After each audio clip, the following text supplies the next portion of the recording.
Грција постојано правеше политички и новинарски анализи дека Македонија всушност е само на прагот до конечното свое растурање и расцепување помеѓу два дела на Западна и Источна Македонија. Дали денес грците и грчката официјална политика можеби проценија дека сега дојден моментот кога треба да заиграат токму на таа албанска карта?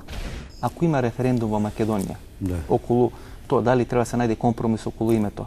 Што мислите? Вие ги знаете приликите помеѓу албанските партии во Македонија. Дали поголемиот дел од албанското население ќе гласа на референдум за промена на името? Па хоќе, али то треба да се знае кое име, не може свако име, знаеш.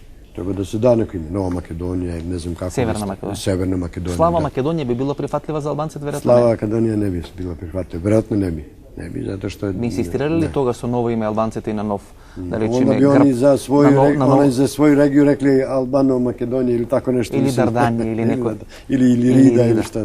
Мислим тоа е глупо да се каже. Ќе барат ли тогаш при поновна евентуално компромисно име, промена на грбот, да речеме, проблема на знамето?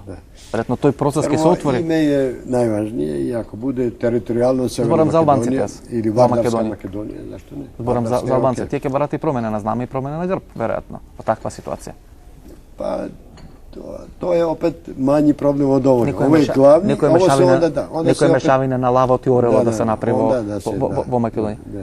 Да има орел на лавот. 2001 година ОНА или УЧК или АНА излага со одредено комунике во кое вели дека војната во Македонија е една од фазите до конечно за окружување на целиот албански кампус и дека следната фаза ќе биде преклонување на Чамерија кон матицата на Албанија.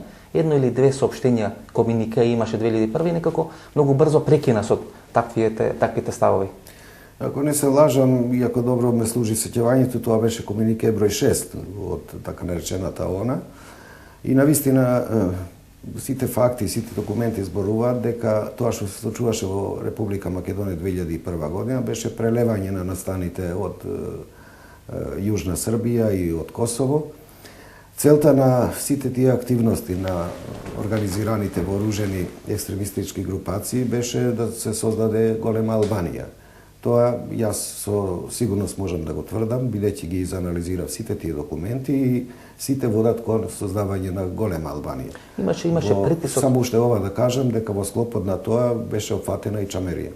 Имаше после притисок на структурите на НАТО, врз структурите на ОНА и на АНА, односно врз Али Ахмети и штабот на Али Ахмети, да ги повлечат таквите соопштенија, бидејќи се контрапродуктивни, бидејќи не може ОНА и АНА во ситуација кога НАТО беше вклучен како некоја тампон зона во тие преговори тајни или јавни помеѓу македонската страна и ОНА и АНА, е глупо тие да истрчуваат со одредени ставови кои ќе засегаат земја која е членка на НАТО. Грција е членка на НАТО, Чамерија е дел од нивната територија и се сметаше дека контрапродуктивно. Веројатно Ахмети мислам дека по тој притисок и ги повлече после тие ставови во своите комуникеа.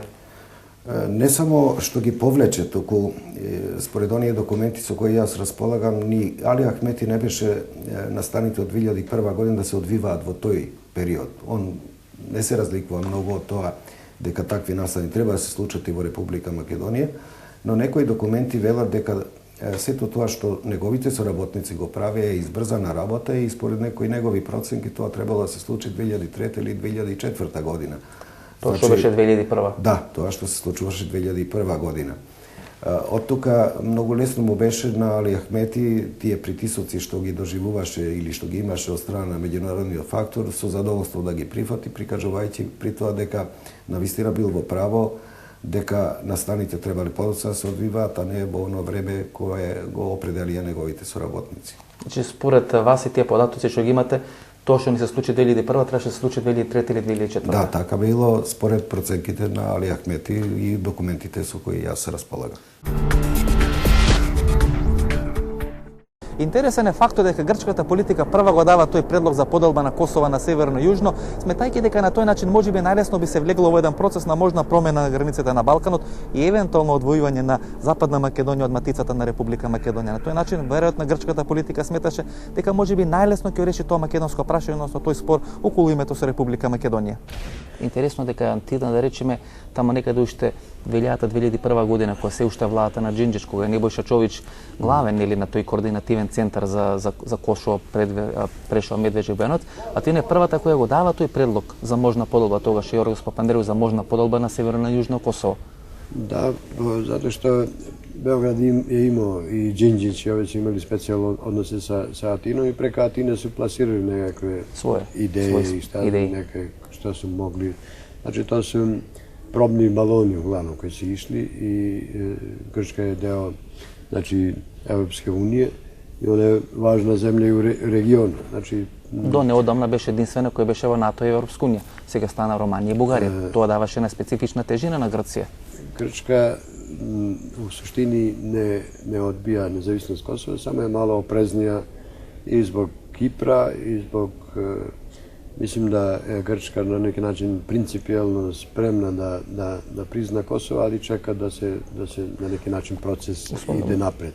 Секогаш било силно тоа косовско влијание врз политичките прилики меѓу албанците во Република Македонија. Не само во текот на тие 80-ти години или подоцна во текот на 2001 година, туку и денес. Денес на одредени конвенции на албанските политички партии се појават Хашим Тачи и Рамош Хариdenaj. Дали тоа грците го знаат и дали токму сега ќе го искориста тоа влијание на косовските политички структури врз македонските политички прилики? Односно тоа прашање со името се разбира. Значи Хашим Тачи има интерес да биде признато Косово од Грција или да им се одблокираат фондовите или редица на некои други работи, веќе Грција досега беше еден од главните бастиони против признавање. Тоа сакав да кажам. Од друга страна, грците имаат интерес македонската влада да омекни во однос на тоа прашање.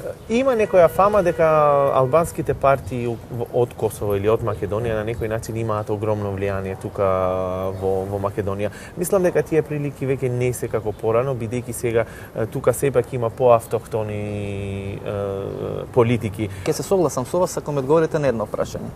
Од каде да се прелеа кризата 2001 година во Македонија? Од Велика Британија или од Косово?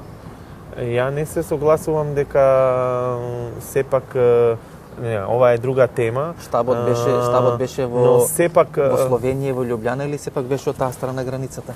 Знаете, можеме ние да ги негираме тие врски, меѓутоа тие врски не може тоа сака да не може да се негираат врските и никој не ги негира врските, но сепак не може да се даде некоја конспиративна улога, бидејќи сепак сега, барем во сегашните околности, сите соработки се многу јавни и многу транспарентни.